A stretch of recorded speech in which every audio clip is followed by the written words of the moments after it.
दोस्तों ये वीडियो बहुत इंपॉर्टेंट और नॉलेजफुल होने वाली है क्योंकि इस वीडियो में हम रूपफिला इंटरनेशनल लिमिटेड इस कंपनी का फंडामेंटल और टेक्निकल एनालिसिस करने वाले हैं। तो वीडियो को ज़रा सा भी स्किप मत कीजिए, वीडियो को लास्ट तक देखते रहिए। दोस्तों रूपफिला इंटरनेशनल लिमिटेड ये कंपनी टेल्कम कोटेड और silicon coated head resistance rubber threads बनाती है और इस बिज़नेस में ये कंपनी इंडिया की लार्जेस्ट प्रोड्यूसर है। इसके अलावा ये कंपनी टॉयज़ और मेडिकल वेबिंग भी बनाती है जिनकी मार्केट में बहुत डिमांड है और रबर थ्रेड की डिमांड भी पिछले कुछ सालों में बहुत ज़्यादा बढ़ी है, जिसकी वजह से इस कंपनी ने अपनी कैपेसिटी को एक्सपांड करने के लिए न्यू प्लांट सेटअप किया है, जिसके बाद इसकी कैपेसिटी बढ़ के 25,000 टन हो गई है। अपनी कैपेसिटी को लगातार इंक्रीज करने के बाद भी ये कंपनी सभी ऑर्डर्स टाइमली कंप्लीट नहीं कर पा रही है। इसका मतलब है कि इस कंपनी के पास बहुत ज़्यादा ऑर्डर्स है और इसलिए इस कंपनी ने और एक न्यू प्लांट सेटअप किया है तमिलनाडु में, जिसकी कैपेसिटी है 2500 टन पर एनम। इसके कस्टमर अमेरिका, यूरोप, इंडिया के अलावा बहुत सारी कंट्रीज़ में है। अब बात करें इसके रिवेन्यू की तो 79% रिवेन्यू इंडिया से आता है, 14% रिवेन्यू एशिया से आता है, यूरोप से 1% और अमेरिका से 6% रिवेन्यू आता है।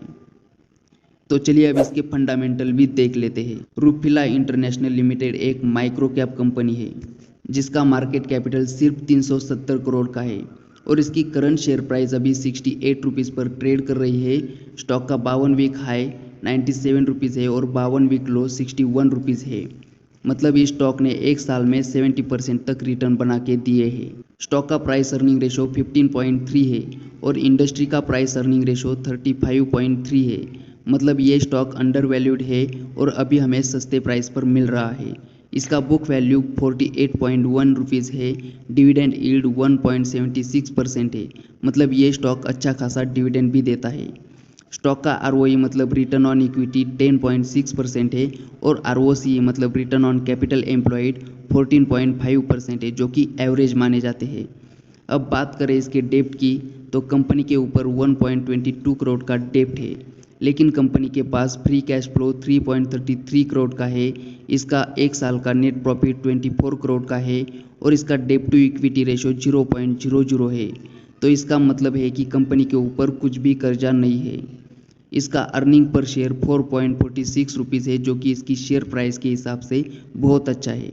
अब हम बात करते हैं कंपनी के शेयर होल्डिंग पैटर्न की तो कंपनी के प्रमोटर्स के पास 57.24% का मालिकाना हिस्सा है और रिटेल इन्वेस्टर्स के पास 42.76% की होल्डिंग है। और सबसे इम्पोर्टेंट बात कि प्रमोटर्स की होल्डिंग प्लेज भी नहीं है। अब बात करें कंपनी के प्रॉस की तो company is almost debt free. Company के ऊपर कुछ भी कर्जा नहीं है और कंपनी ने अपना डिविडेंड पे आउट बहुत अच्छा मेंटेन किया है, जो कि है 22.5%। और कंपनी के कॉन्स की बात करें तो कंपनी के प्रमोटर्स की होल्डिंग लास्ट 3 ईयर से डिक्रीज हुई है -3.96%। अब हम बात करते हैं कंपनी के फाइनेंशियल ट्रेंड की तो कंपनी का रेवेन्यू हर साल इंक्रीज होते हुए दिख रहा है। 2021 में कंपनी ने 326 करोड़ का रेवेन्यू जनरेट किया था, 2022 में 481 करोड़ का रेवेन्यू जनरेट किया था और 2023 में 464 करोड़ का रेवेन्यू जनरेट किया है। कंपनी का नेट प्रॉफिट भी इंक्रीज हो रहा है। 2021 में 33 करोड़ का प्रॉफिट हुआ था, 2022 में 45 करोड़ का प्रॉफिट हुआ था और 2023 में प्रॉफिट घटकर 26 करोड़ का हुआ है और इसलिए ये स्टॉक हमें अभी 30% की डिस्काउंट पे मिल रहा है। कंपनी के क्वार्टरली रिजल्ट की बात करें तो पिछले साल के दिसंबर क्वार्टर में कंपनी को 2 करोड़ का प्रॉफिट हुआ था और इस फाइनेंशियल ईयर्स के दिसंबर क्वार्टर में कंपनी को 3 करोड़ का प्रॉफिट हुआ है।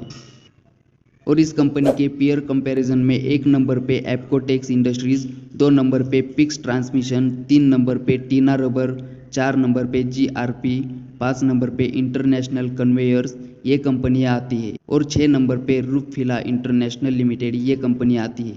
रूपफिला इंटरनेशनल लिमिटेड इस कंपनी के टेक्निकल चार्ट की बात करें तो स्टॉक की प्राइस अभी 68 रुपीज़ पर ट्रेड कर रही है और इस स्टॉक में वॉल्यूम्स भी इतने अच्छे नहीं है और आरएसआई इंडिकेटर 30 के नीचे जा चुका है, मतलब ओवरसॉल्ट जोन में जा चुका है। ओवरसॉल्ट जोन में ये स्टॉक और कितना गिरेगा ये पता नहीं, लेकिन इसका सपोर्ट लेवल 60 रुपीज़ पर है। मतलब ये स्टॉक गिरकर 60 रुपीज़ तक आए तो उसके बाद हम इस स्टॉक में 60 रुपीज़ की प्राइस पर बाय कर सकते हैं। तो ये थी हमारी रूपफिला इंटरनेशनल लिमिटेड की फंडामेंटल और टेक्निकल एनालिसिस पर वीडियो, जिसमें हमने डिटेल में एनालिसिस किया है। और यहाँ पर मैं उम्मीद करता हूँ कि आपको ये कंप्लीट एनालिसिस का वीडियो इंफॉर्मेटिव और नॉलेजफुल लगा होगा। लेकिन दोस्तों, ये वीडियो मैंने सिर्फ एजुकेशनल पर्पज़ के लिए बनाया है। यहाँ पर कोई भी बाय और सेल रिकमेंडेशन मेरी ओर से नहीं है। अगर आप इस कंपनी में इन्वेस्ट करना चाहते हो तो आप अपने फाइनेंशियल एडवाइज़र से एक बार ज़रूर डिस्कस करें और लॉन्ग टर्म के लिए ही इन्वेस्ट करना, वही आपके लिए बेहतर होगा।